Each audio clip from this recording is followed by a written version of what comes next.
Vamos a ver algo muy interesante dentro de la orientación a objetos, en este caso cómo lo resuelve PHP.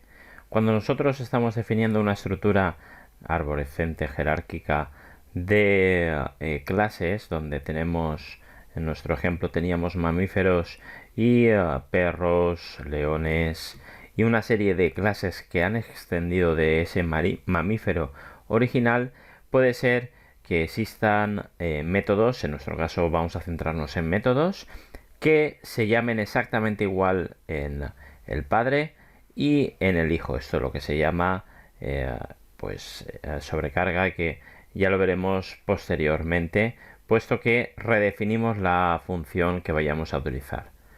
¿Cómo alcanzamos una función que hemos redefinido porque nos interese hacer algo porque esté definida en el padre? Bueno, pues esto lo vamos a resolver en PHP, en todos los lenguajes orientados a objetos existe, mediante un operador de ámbito que es un doble punto seguido de la palabra parent.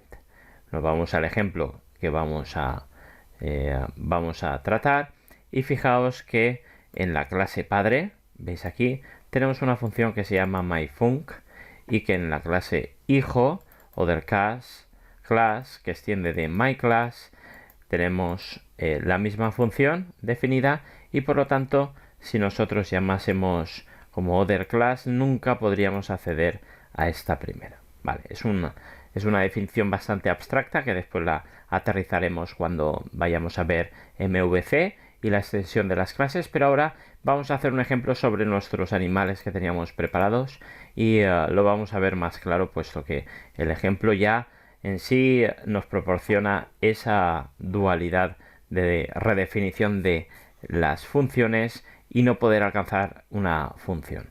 Cuando nosotros teníamos mamífero, habíamos definido patas nombre, el constructor lanzaba un eco que se llamaba clase mamífero y podíamos hacer get, set, patas, nombre, etcétera, etcétera, etcétera. El ejemplo en el index lo tenemos hecho sobre el mamífero y después sobre el león, por lo tanto nos vamos a fijar en el león. Veis que tenemos un constructor con un get continente y un set continente a partir de la propiedad continente.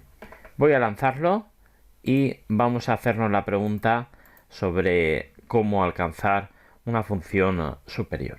Para ello vamos a meternos dentro del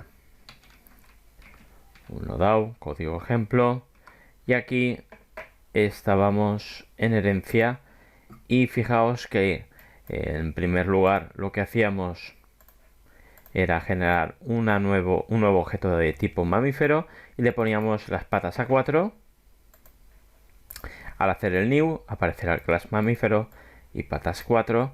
Al hacer el new del león aparecerá el eco del new león y set patas a 4. Claro, aparece el eco del set león, pero ¿qué nos ha pasado con el constructor original? ¿Esto de aquí nunca se ejecuta?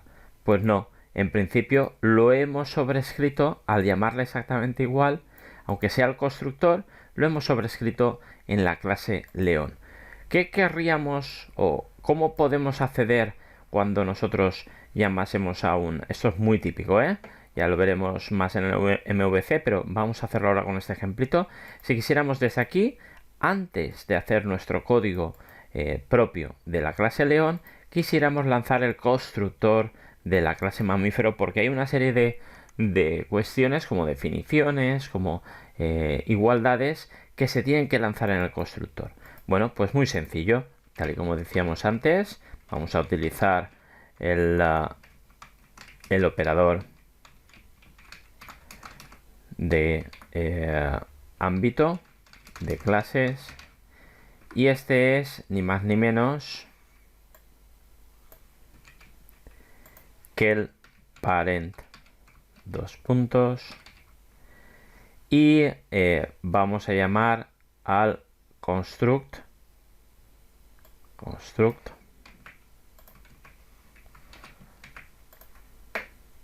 fijaos qué va a pasar. Construct, perdón, me hace falta el... fijaos qué va a pasar. Que acabamos de llamar a la clase de la cual heredada el león. Fijaos que ha llamado al constructor y por lo tanto se ha ejecutado el eco de el mamífero. Fijaos que aquí lo primero que hacemos es llamar al parent, al padre, llamaríamos al padre y lanzaría este método que es el constructor haciendo las operaciones que necesitábamos. Como digo, esto es muy utilizado, puesto que en muchas ocasiones se incluyen operaciones por defecto en el constructor que deberemos incluirlas en el constructor de la clase heredada o no, pero en este caso lo queríamos mostrar mediante el parent doble punto.